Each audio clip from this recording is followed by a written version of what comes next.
দেশের দক্ষিণের সর্বশেষ সীমান্ত জনপদ টেকনাফ। একদিকে দিগন্তজোড়া নীল জলরাশি, অন্যদিকে সবুজে ঘেরা পাহাড়।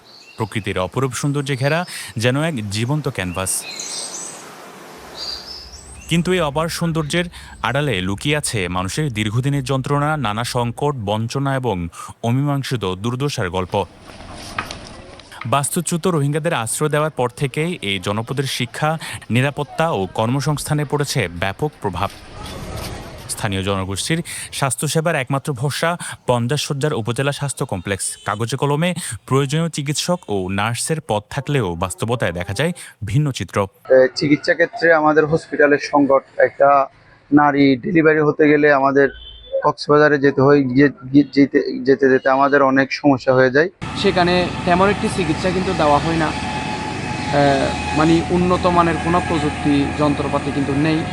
ইমার্জেন্সি হঠাৎ করে রাত 12টা 1টার সময় যদি কোনো অসুস্থ রোগী যায়, তাহলে উন্নত প্রযুক্তির মাধ্যমে সেবা দেওয়া হয় না।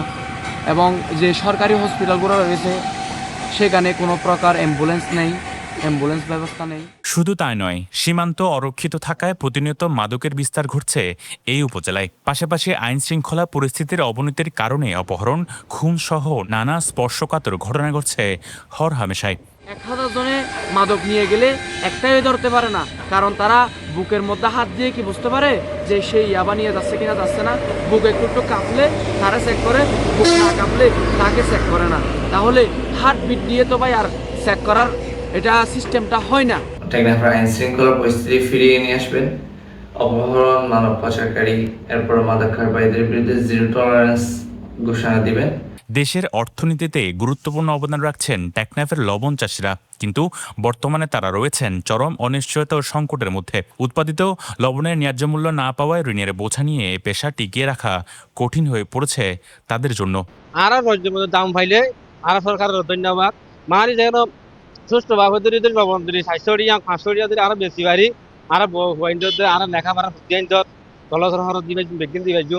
লবণ উৎপাদন হয়, সেখানে এই রাষ্ট্রের একটা আর্থিক উন্নত হয়। সিন্ডিকেটের কারণে এই কক্সবাজারের এবং বাংলাদেশের উৎপাদিত লবণের ন্যায্য মূল্য পাচ্ছে না। তাই চাষিরা যেন লবণের ন্যায্য মূল্য পায়।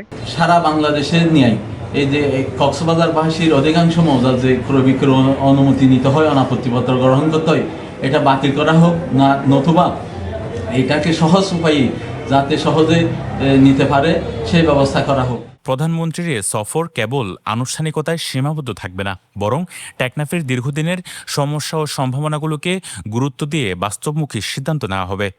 আমরা আমাদের মাননীয় প্রধানমন্ত্রীকে চাষিরা যেন লবণের ন্যায্য মূল্য পায় সেই ব্যাপারে আমরা অবহিত করব, এবং সর্বোপরি টেকনাফ এবং কক্সবাজারের ডেভেলপের ব্যাপারে উনি আমার মনে হয় একটি বাস্তবসম্মত পদক্ষেপ নেবেন এবং সচক্ষে দেখবেন।